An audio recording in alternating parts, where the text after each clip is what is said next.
Hello दोस्तों, apex classes के online digital platform पे आपका हार्दिक स्वागत है। My self Ajit Singh. दोस्तों, हम पढ़ रहे हैं क्लास 10th सोशल साइंस, सामाजिक विज्ञान। दोस्तों, आपको पता है हमने पिछली मीटिंग के अंदर अपने क्लास 10th का सामाजिक विज्ञान के अंदर जो चैप्टर नंबर 7 है, राजनीति विज्ञान वाला, स्टेट गवर्नमेंट, राज्य सरकार, स्टेट गवर्नमेंट, राज्य सरकार, उसके बारे में दोस्तों हमने अध्ययन शुरू किया था। काफी कुछ हमने पढ़ा भी था दोस्तों स्टेट गवर्नमेंट के बारे में कि जो सरकार है राज्य के अंदर, जैसे केंद्र के अंदर जो व्यवस्था हमारे अपनाई गई है वैसी के वैसी व्यवस्था हमारे राज्यों में भी अपनाई गई है। केंद्र में संसदात्मक शासन है, वैसे ही संसदात्मक शासन राज्यों में भी अपनाया गया है, जिसके अंतर्गत सरकार जो होती है उसके 3 अंग होते हैं, व्यवस्थापिका, कार्यपालिका और न्यायपालिका। और उसी के अंतर्गत जो व्यवस्थापिका होती है उसके 2 सदन होते हैं, साथ में होता है कौन? राज्यपाल। कुछ राज्यों में हमारे यहाँ पर 2 सदनीय व्यवस्था है और अधिकांश राज्यों में 1 सदन वाली विधानसभा और विधान परिषद। 2 सदन, एक विधानसभा, दूसरा विधान परिषद, उसके बारे में हमने दोस्तों अध्ययन किया। फिर हमने कार्यपालिका, सरकार का जो दूसरा अंग है कार्यपालिका, उसके अंदर राज्यपाल के बारे में दोस्तों हमने अध्ययन किया। जो पहला है राज्यपाल, पढ़ा था हमने कि राज्यपाल विधान मंडल में भी आता है और राज्यपाल कार्यपालिका का भाग भी है। दोहरी भूमिका है किसकी? राज्यपाल की। तो राज्यपाल की नियुक्ति कैसे होती है, क्या योग्यताएं होती है, राज्यपाल की पावर क्या क्या है, उसके बारे में दोस्तों हमने अध्ययन किया था पिछली मीटिंग के अंदर। अब उसी कड़ी में दोस्तों हम आगे चलते हैं। कार्यपालिका जो है उसके अंतर्गत हमने पढ़ा भी था कि कार्यपालिका में कौन कौन आता है। कार्यपालिका में राज्यपाल, मुख्यमंत्री और उसकी मंत्री परिषद। तो हमने राज्यपाल के बारे में तो दोस्तों अध्ययन कर लिया कि राज्यपाल विधानमंडल के अंतर्गत भी उसकी क्या भूमिका है और कार्यपालिका का वो भाग है उसमें उसके क्या क्या पावर है, उसके बारे में दोस्तों हमने अध्ययन किया। अब आगे चलते हैं दोस्तों उसी कड़ी के अंदर, उसी कड़ी में हम आगे चलते हैं दोस्तों। राज्य कार्यपालिका के अंतर्गत हमने राज्यपाल की पावर के बारे में दोस्तों अध्ययन किया लास्ट। अब हम आगे चलते हैं, सेकंड जो आती है वास्तविक कार्यपालिका, जिसको कहते हैं मंत्री परिषद। दोस्तों ध्यान देना, आपको पता है हमने अध्ययन किया था कि संसदात्मक शासन, संसदात्मक शासन के अंदर दोहरी कार्यपालिका होती है। एक होती है वास्तविक कार्यपालिका, एक होती है नाम मात्र के कार्यपालिका। दोहरे प्रमुख होते हैं। प्रमुख कितने होते हैं? 2 होते हैं संसदात्मक शासन के अंतर्गत। जैसे हमने केंद्र में पढ़ा था कि केंद्र में बताया था मैंने आपको कि केंद्र में एक होता है राष्ट्रपति, एक होता है प्रधानमंत्री, 2 प्रमुख हो गए। वैसे ही राज्य के अंदर भी 2 प्रमुख होते हैं, एक होता है राज्यपाल, एक होता है मुख्यमंत्री।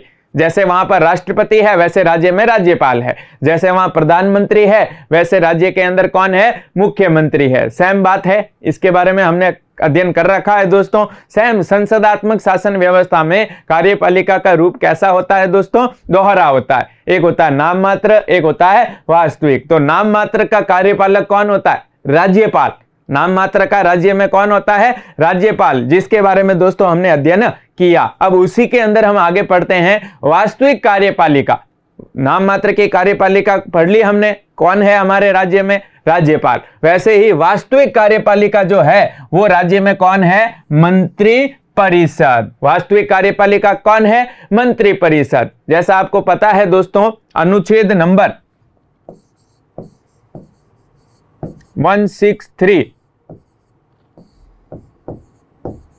अनुच्छेद नंबर 163, जिसके अंतर्गत दोस्तों हमने अध्ययन किया था कि राज्यपाल को उसके कार्यों में सलाह देने के लिए, सहायता देने के लिए एक मंत्री परिषद होगी। उस मंत्री परिषद का जो प्रमुख होगा वो मुख्यमंत्री होगा और राज्यपाल जो है ना वो इस मुख्यमंत्री और उसकी मंत्री परिषद के सलाह के अनुसार ही काम करेगा। यानी राज्यपाल जो है सारी शक्तियां हमारे संविधान के अंतर्गत दी तो राज्यपाल को गई है राज्य के अंतर्गत, लेकिन उन शक्तियों का वास्तविक प्रयोग मंत्री परिषद और उसका प्रमुख कौन? मुख्यमंत्री, जिसके द्वारा किया जाता है। तो राज्यपाल तो हो गया नाम मात्र का, और वास्तविक कौन हो गया? राज्य के अंदर वास्तविक शक्तियों का प्रयोग करने वाला कौन हो गया? मंत्री परिषद। और मंत्री परिषद का नेता कौन? मुख्यमंत्री।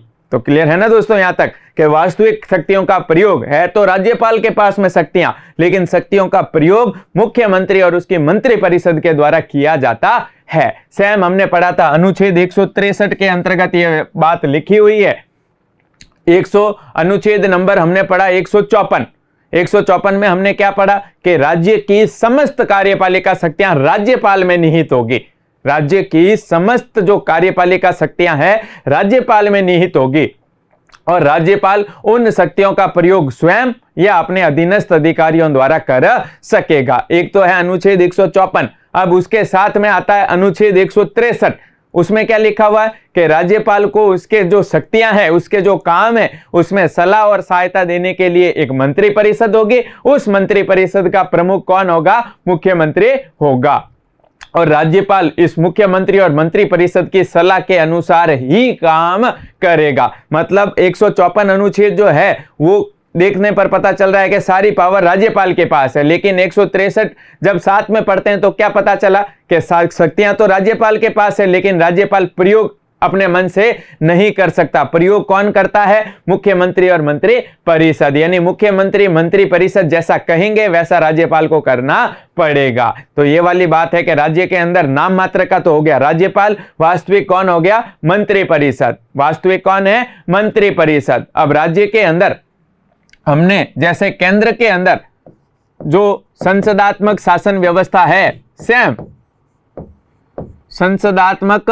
शासन, वो संसदात्मक शासन जैसा केंद्र में है वैसा के वैसा संसदात्मक शासन व्यवस्था कहां अपनाई गई है? राज्यों में अपनाई गई है, जिसके अंतर्गत राज्य के अंदर जो वास्तविक कार्यपालिका शक्तियां है, वास्तविक कार्यपालिका शक्तियां कौन प्रयोग में लाता है? मंत्री परिषद द्वारा प्रयोग किया जाता है। वास्तविक कार्यपालिका राज्य के अंदर कौन होती है? मंत्री परिषद, जिसके द्वारा राज्य की समस्त शक्तियों का प्रयोग किया जाता है। नाम मात्र का हो गया राज्यपाल, वास्तविक कौन हो गया? मंत्री परिषद। और मंत्री परिषद का प्रमुख कौन होता है? मुख्यमंत्री होता है। तो राज्य के अंदर जो वास्तविक शक्तियां हैं वो वास्तविक शक्तियों का प्रयोग मंत्री परिषद द्वारा किया जाता है। कौन से शासन के अंतर्गत? संसदात्मक शासन के अंतर्गत। संसदात्मक शासन का अर्थ क्या हुआ दोस्तों? कि दोहरी कार्यपालिका होती है, एक नाम मात्र की और एक वास्तविक। प्रमुख कितने होते हैं? दो प्रमुख होते हैं, एक होता है राज्यपाल, एक होता है मुख्यमंत्री। वास्तविक शक्तियों का प्रयोग मुख्यमंत्री और मंत्री परिषद द्वारा किया जाता है। क्लियर है? और ध्यान देना दोस्तों, ये अनुच्छेद 163 हमने क्लियर कर रखा है। इसके अलावा जो मंत्री परिषद होती है ना, मंत्री परिषद, वो मंत्री परिषद सामूहिक रूप से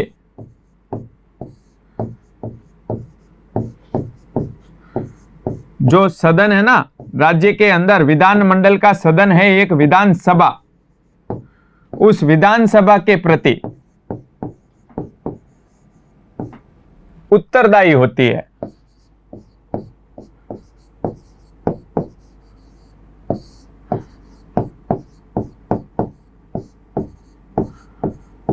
जो मंत्री परिषद वास्तविक कार्यपालिका है राज्य के अंदर, वो मंत्री परिषद सामूहिक रूप से, मंत्री परिषद सामूहिक रूप से विधानसभा के प्रति क्या होती है? उत्तरदायी होती है। क्यों? देखो ध्यान देना दोस्तों, जो विधानसभा होती है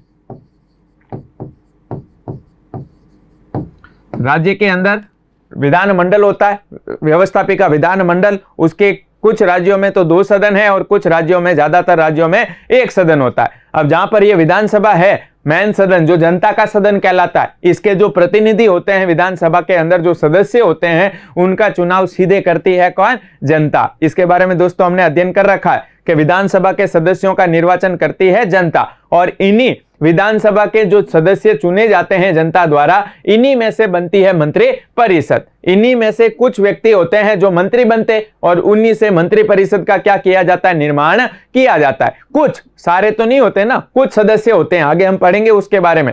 तो मंत्री परिषद का गठन विधानसभा में से ही किया जाता है। विधानमंडल का सदन विधानसभा, उसी में से सामान्यतः मंत्री परिषद का गठन किया जाता है। और जो मंत्री परिषद है वो अपने काम के लिए जो भी काम करती है, जो भी नीतियां बनाती है, कैसे जो भी काम हो रहे हैं, जो नीतियां बना रही है, जो शासन चला रही है, उसमें वो मंत्री परिषद विधानसभा के प्रति क्या होती है, उत्तरदायी होती है सामूहिक रूप से, क्योंकि इसी में से बनती है, तो विधानसभा के प्रति उसको जवाबदेह होना पड़ता है, विधानसभा के प्रति उत्तरदायी रहना पड़ता है। किसको? मंत्री परिषद को। तो वास्तविक कार्यपालिका राज्य के अंदर कौन है? मंत्री परिषद। शक्तियां तो है राज्यपाल के पास, वास्तविक शक्तियों का प्रयोग राज्य में मंत्री परिषद द्वारा किया जाता है। चले आगे दोस्तों, इसी कड़ी के अंदर आगे चलते हैं दोस्तों।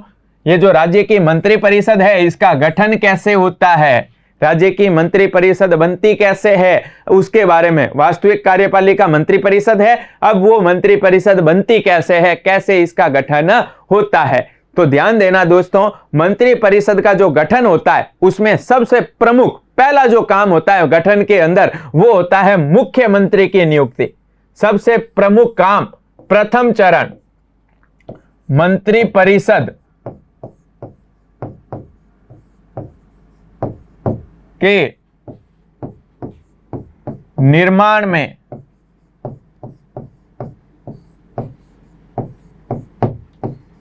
प्रथम चरण, मंत्री परिषद के निर्माण में प्रथम चरण क्या है? मुख्यमंत्री की नियुक्ति। सबसे पहले मंत्री परिषद के निर्माण के लिए किसकी नियुक्ति होती है? मुख्यमंत्री की। फिर आगे मंत्री परिषद का गठन किया जाता है। पहले मंत्री परिषद का जो प्रमुख होता है, कौन? मुख्यमंत्री, उसकी नियुक्ति की जाती है। सबसे पहले किसकी नियुक्ति? मुख्यमंत्री की नियुक्ति। और यह मुख्यमंत्री की नियुक्ति मंत्री परिषद के निर्माण का कैसा चरण है? प्रथम चरण है। सबसे सर्वप्रमुख किसकी नियुक्ति होती है? मुख्यमंत्री की। फिर आगे मंत्री परिषद के गठन का क्या होता है? रूप तैयार होता है, प्रारूप तैयार होता है, कैसे मंत्री परिषद बनेगी, इसका पहला चरण है किसकी नियुक्ति? मुख्यमंत्री की नियुक्ति। और ध्यान देना दोस्तों, अनुच्छेद 164 इसके अंतर्गत मुख्यमंत्री की नियुक्ति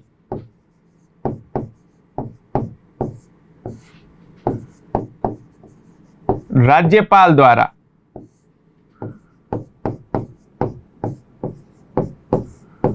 की जाती है। अनुच्छेद 164 के अंतर्गत मुख्यमंत्री की नियुक्ति कौन करता है? राज्यपाल करता है। किसकी नियुक्ति? मुख्यमंत्री की नियुक्ति। तो सबसे पहले क्या काम है? मुख्यमंत्री की नियुक्ति। फिर मुख्यमंत्री की नियुक्ति होती है राज्यपाल के द्वारा, और मुख्यमंत्री की नियुक्ति के बाद मुख्यमंत्री के कहे अनुसार, मुख्यमंत्री के कहे अनुसार, मुख्यमंत्री की सलाह से अन्य मंत्रियों की, मंत्री परिषद के जो अन्य मंत्री हैं उनकी नियुक्ति करता है कौन? राज्यपाल। पहले मुख्यमंत्री की नियुक्ति, फिर मुख्यमंत्री जैसा कहेगा वैसे अन्य मंत्रियों की नियुक्ति करता है कौन? राज्यपाल। पहली चीज हो गई किसकी नियुक्ति? मुख्यमंत्री की। फिर मुख्यमंत्री अन्य मंत्रियों की क्या करवाता है? नियुक्ति करवाता है। किससे करवाता है? राज्यपाल से। नियुक्ति करता तो राज्यपाल है, लेकिन मंत्रियों की नियुक्ति में राज्यपाल को सलाह कौन देता है? मुख्यमंत्री देता है। सबसे पहला चरण है किसकी नियुक्ति? मुख्यमंत्री की नियुक्ति। अब राज्यपाल मुख्यमंत्री किसे नियुक्त करता है? राज्यपाल मुख्यमंत्री हर एक को तो नियुक्त नहीं करता ना, कि भाई मन मर्जी से जो जीत करके आए। जैसे हमारे राजस्थान में विधानसभा में 200 मेंबर होते हैं, सीटें होती है, 200 में से किसे नियुक्त करेगा? ये भी तो जरूरी है ना कि नियुक्त होगा कौन, बनेगा कौन मुख्यमंत्री, ये राज्यपाल कैसे तय करता है? ऐसे हर एक को तो मुख्यमंत्री नहीं बनाता ना, किसे मुख्यमंत्री बनाता है? तो ध्यान देना दोस्तों, राज्यपाल विधानसभा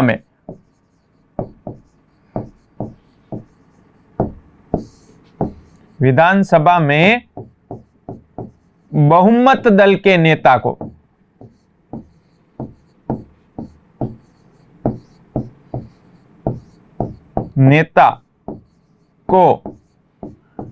ही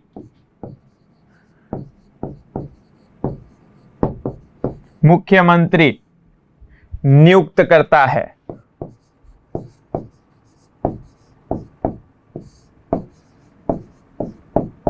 हर एक को मुख्यमंत्री ऐसे ही तो नहीं बनाता ना। किसको बनाता है? जिस दल को विधानसभा में बहुमत मिलता है, उस दल का जो नेता होता है उसी को राज्यपाल मुख्यमंत्री नियुक्त करता है। क्लियर है ना दोस्तों कि भाई राज्यपाल मुख्यमंत्री नियुक्त किसे करता है? जिस दल को लोकसभा में विधानसभा में क्या मिलता है? बहुमत मिलता है। जिस दल को विधानसभा में बहुमत मिलता है उस दल का जो नेता होता है उसे ही राज्यपाल मुख्यमंत्री नियुक्त करता है। जैसे बहुमत क्या होता है ये भी मैंने आपको दोस्तों समझा रखा है कि बहुमत का मतलब क्या है? आधे से एक अधिक।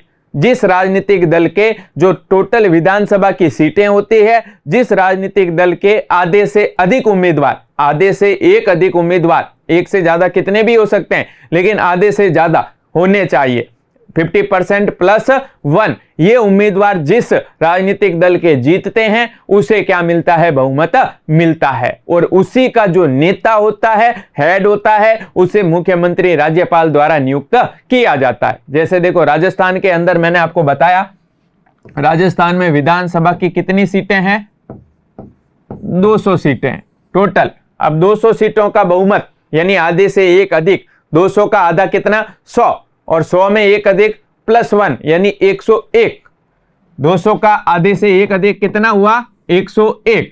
अब जिस राजनीतिक दल को राजस्थान में 101 सीटें मिलेगी, जिसके 101 उम्मीदवार जीतेंगे, उसको क्या मिलेगा? बहुमत मिलेगा। जैसे अभी हमारे राजस्थान के अंदर कांग्रेस की सरकार है, कांग्रेस की सरकार है और मतलब कांग्रेस के 101 सीटें कांग्रेस के पास है, उसके 101 उम्मीदवार जीते हुए हैं। किसके? कांग्रेस के। अब कांग्रेस का नेता कौन था? मुख्यमंत्री अभी हमारे जो हैं अशोक गहलोत, वो कांग्रेस के क्या हैं? नेता थे राजस्थान के अंदर। तो कांग्रेस के नेता थे मुख्यमंत्री अशोक गहलोत, तो उनको राज्यपाल ने क्या नियुक्त किया? मुख्यमंत्री नियुक्त किया, क्योंकि उनके दल को क्या मिला था? बहुमत मिला था। तो विधानसभा में जिस दल को बहुमत मिलता है उसका जो नेता होता है उसे ही राज्यपाल मुख्यमंत्री नियुक्त करता है। अब दोस्तों यहां पर एक थोड़ी सी बात ध्यान देना, मैंने आपको बताया भी था राज्यपाल की स्वविवेकीय शक्तियां, हमने पढ़ा भी था दोस्तों पिछली मीटिंग में, राज्यपाल की स्वविवेकीय शक्तियां,